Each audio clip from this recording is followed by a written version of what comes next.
Hello students, welcome back to another class of Information and Communication Technology. In our previous two classes, we discussed about the computers. Today also we'll explore few more computer operations. Let's start our class with session 6, performing basic file operations. Imagine your classroom. Each teacher has their own cabinet, right? Inside that cabinet, there are different folders and cells to keep everything organized. Papers for different classes or students are kept in separate folders so it's easy to find them. A computer works in a similar way.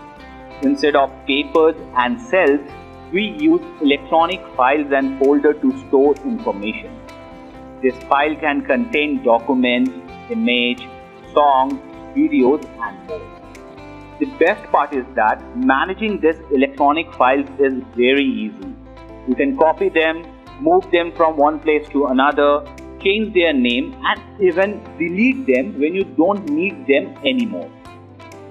In today's class, we'll learn about this basic file operations so that you can organize your computer files just like your teacher organized their cabinet. Files and folders. I mentioned earlier that computer files are like the paper in your teacher's cabinet and folders are like the cabinet themselves. But what are these computer files actually made of? In a computer, every piece of information like a document, image or song is stored in a special cabinet called a file. Different types of information are stored in different types of files. For example, you wouldn't put your lunch in the same box as your color pencils, would you? Similarly, a picture file .jpg is different from a song file .mp3. Every file has a special label called a file name, which helps you understand what's inside the file. For example, if you name a file homework or classwork, the file name itself tells you what's inside. At the end of the file name, there's a special code called file extension. This extension is like a small label that tells the computer what type of file it is. For instance, a file named neha.txt created in Notepad has the extensions .txt, which tells the computer that it's a text file. There are many other extensions like .doc for documents, .xls for spreadsheets, .jpg for image file, and .mp3 for sound file. Now, how do you keep all these files organized? That's where folders come in. A folder is a storage space or a container where you can group many files. A folder can even contain other folders. So, folders are like the ultimate organizers for your computer files. So, we have learned about the files and folders. Now, let's see how to create a file. Imagine a new student named Neha joined your class.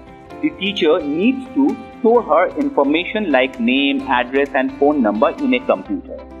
This information is stored in a special container called a file.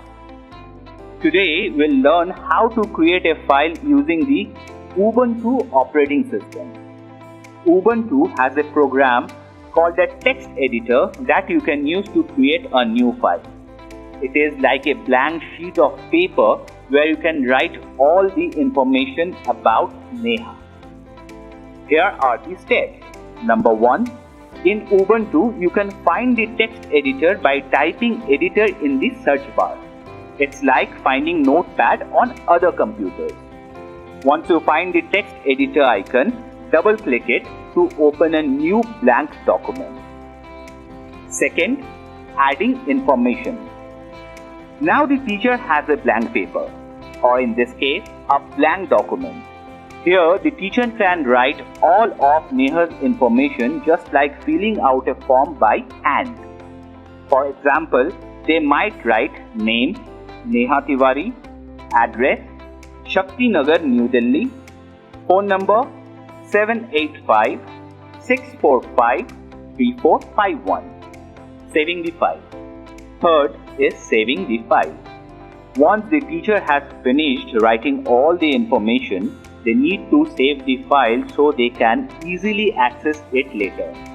To save the file, click on the Save option. A window will pop up asking for a location and name to save the file. In the Save As window, browse to the folder where you want to save Neha's information. For example, the desktop folder, and type Neha as the file name. Then click Save. In this way, you can also organize all your important information and easily find it on your computer. So student, today we discussed session 6 of our Information and Communication Technology skill chapter, performing basic file operations. We learned what files and folders are and how to create a file using the Ubuntu operating system. In our next class, we'll learn about session 7 of this chapter, Communication and Networking, Basics of Internet. Till then, stay focused and keep learning.